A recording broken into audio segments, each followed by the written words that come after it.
Toastmasters for almost 4 years, the challenge of delving into these different manuals has not diminished. So here awaits an auspicious and outrageous outtake. We can all count on that from Fred. Acquired out of an anthology from an outlandish author affectionately aliased Biff America. Biff America. The objectives are to understand the elements of interpretive reading, to plan for effective interpretation, to apply vocal techniques that will aid in the effectiveness of the reading. And this is project 1 from the Interpretive Reading Manual. And Richard, this will be 8 to 10 minutes. So everyone please welcome Fred. Thanks. Thank you.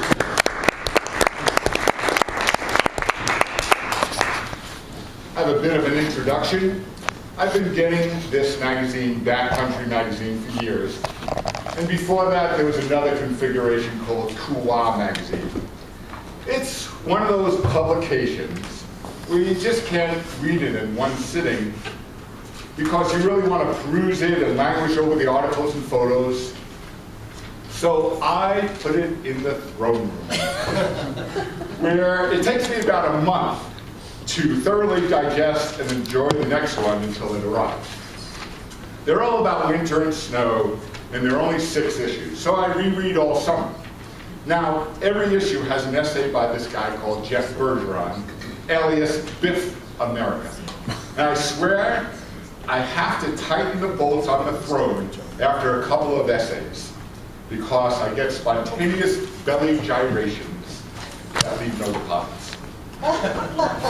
Here is one of my favorite essays from his book, Steep, Deep, and Dyslexic, and you find it in Backcountry Magazine.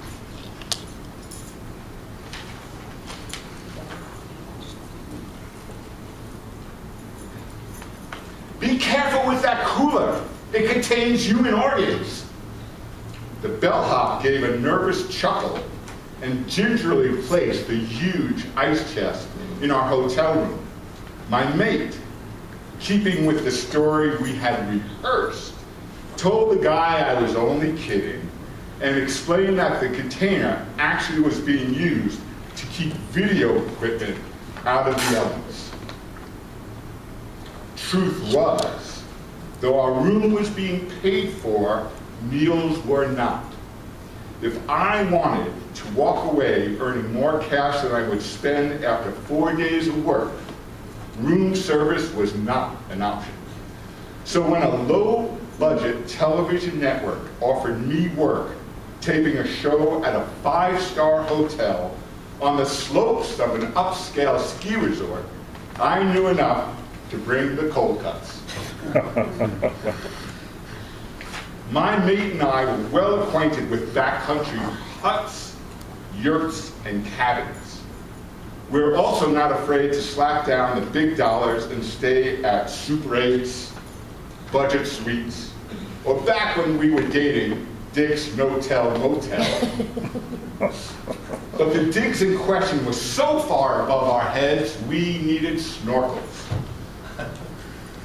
We'd be staying in a suite of opulent rooms with a statue of a little boy peeing, a sink specifically designed to wash your dirty socks, which I later learned was called a bidet,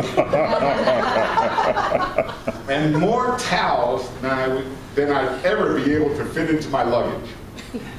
Though I've served drinks to, taught skiing to, and even dated the very rich, this was my virgin foray into their world as a participant. The first thing I noticed was the toilet paper. Admittedly, I'm a one-ply guy. I don't buy quilted, plush, scented, or lubed. And to be honest, it would have to be pretty scented to make a dent anyway. I prefer to wrap that one ply around my hand like a catcher's mitt and hope for the best. It seems with wealth, however, comes hind-end sensitivity.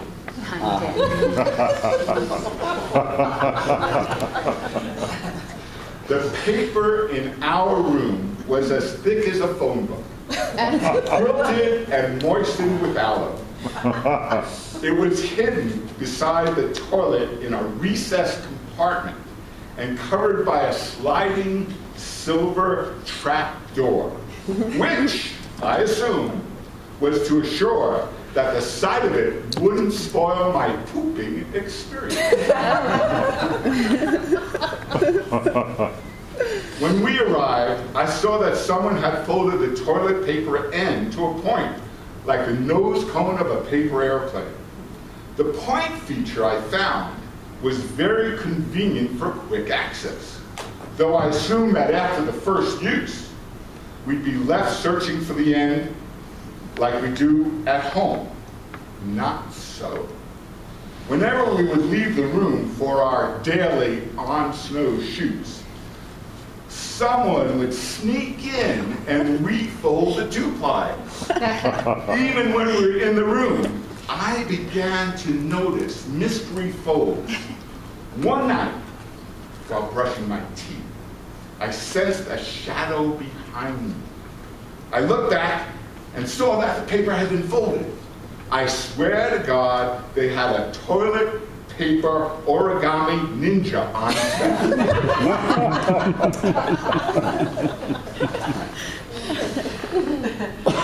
At first, we mocked the pointy paper amenity, but before long, we were hooked and pledged that on returning home, we'd fold it after each use for the next user. I also observed that the wealthy have a need for a lot of towels. Our room had 15. Along with blanket-sized bath towels, there were hand towels, face cloths, and floor mats. We also found 2 thick and cozy bathrobes that were stylish enough to wear around the hotel and to the bar. Which I did until I was kindly asked to stop, despite the fact that I accessorized the robe with an ascot I fashioned out of a handbag. Now, since we live in a ski resort town, we seldom visit one. So the hardest thing to get used to was how nicely people treated us. Everyone, except the other guests, seemed to really like me. Word had gotten around that I was the on-camera talent for a movie being shot there, and the staff assumed I was that old guy from the Quaker Oats commercial, Wilford Brimley. The intense service did have a downside, however. Too many interruptions. With the housekeeper replacing missing towels, the chambermaid turning down the bed, and the toilet paper ninja folding points, we would have had more privacy sleeping in the bar, which I did one night while wearing a bathrobe. Maybe that's why the other guests were so unfriendly. They were sexually frustrated.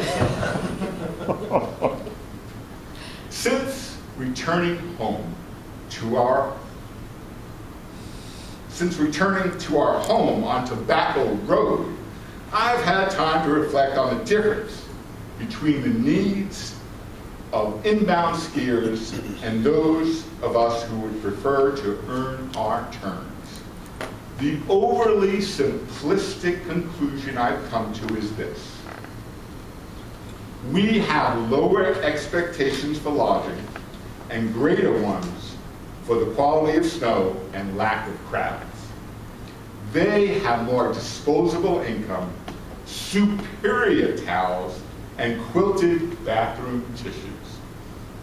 I've come to accept the realities of my financial limitations and the lifestyle they necessitate.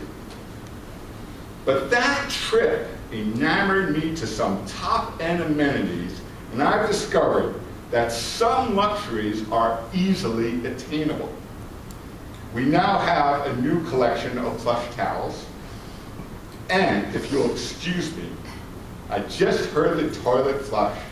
It's my day to fold.